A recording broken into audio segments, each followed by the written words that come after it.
Today, I want to share a little bit about the possibilities around honoring and recognizing your initiation into motherhood, whether it's for the first time or for motherhood of multiples. It's really common in the West to focus very much on the baby. In fact, the closest thing, at least in the United States, that we have to an honoring or a ceremony for this initiation into parenthood really is a baby shower. And don't get me wrong, baby showers can be a lot of fun. I had a really beautiful baby shower. Baby showers also are wonderful because the community rallies around and often prepares gifts and services, things that are really, really helpful for the new family, for the new parents. However, the focus not being on the mom really leaves something to be desired. There are so many cultures around the world, though, that do honor and celebrate the new mom, that do acknowledge that there's a massive transition that happens when a woman goes from this pregnancy journey, this gestation time, into the postpartum, into the time of becoming a parent. And some of those kind of ceremonies or rituals that are created for a woman to be witnessed happen in the prenatal period.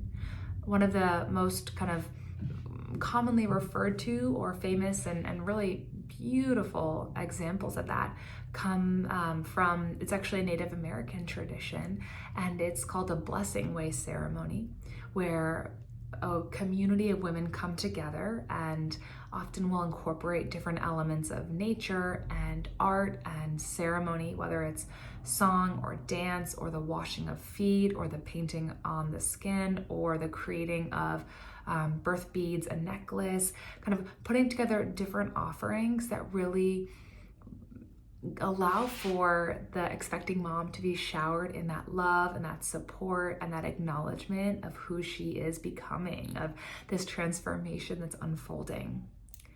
In other cultures and in other traditions, the new mom is celebrated after she gives birth.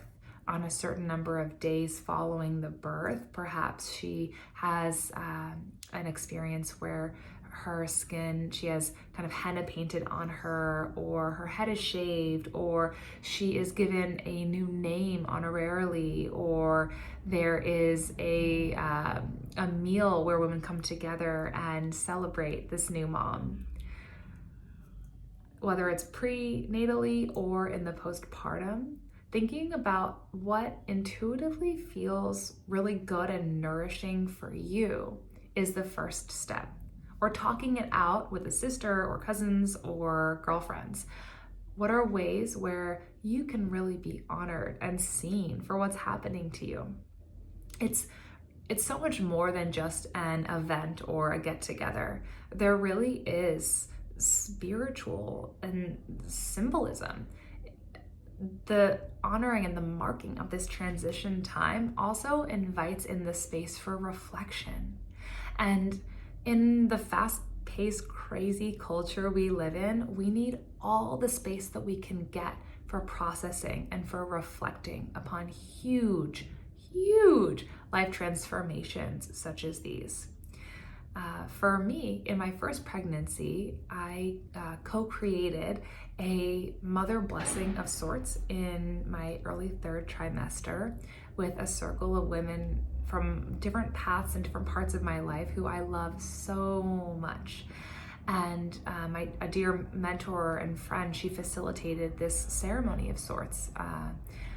It was absolutely stunning. Each of the women in my life that came brought a gift or a blessing, whether it was a song or a prayer, a poem, flowers, essential oils, these kind of different offerings to prepare me for this passageway to motherhood.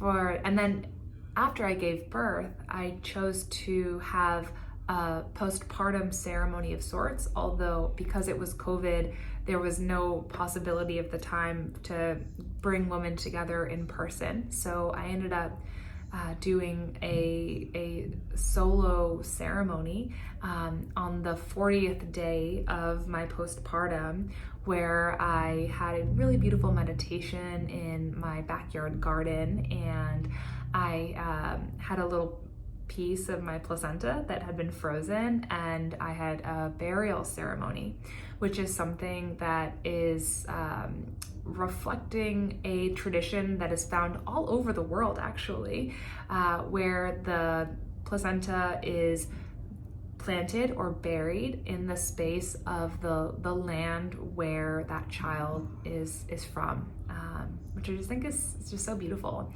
And following that solo ceremony, I lit a candle to really honor my body and to honor the journey of birth. And then I spent a lot of time journaling and just really reflecting on where I was at. It was incredible. So those are just two examples from personal experience that I found a lot of meaning in. When I interviewed a wonderful postpartum doula named Kelsey, who's based in Copenhagen, about postpartum and rituals and honoring the mom, something that she shared for me, which I really loved and want to reflect forward, is that at the 1 year postpartum mark, she organizes for some of her clients and then for herself, she organizes a meal, like a celebratory meal, to honor the new mom in her first year of life and existence in this new phase, in this new season, in this new role. And what Kelsey reminded me is that having that kind of on the calendar, so to speak, a whole year out can be at times this kind of light at the end of a tunnel, because the first year of life as a new mom is really hard. There is so much newness and challenge and disorientation. And so to kind of know that there's something beautiful coming and something honoring and celebratory that's in the distance can feel really good too. So I loved that. I wanted to share that.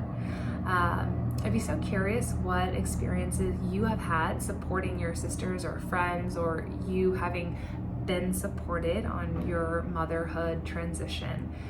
Please leave in the comments or let me know what has felt nourishing and nurturing to you, or if you could do it again, or when you have another baby, if that's on your path, what speaks to you from what I'm sharing.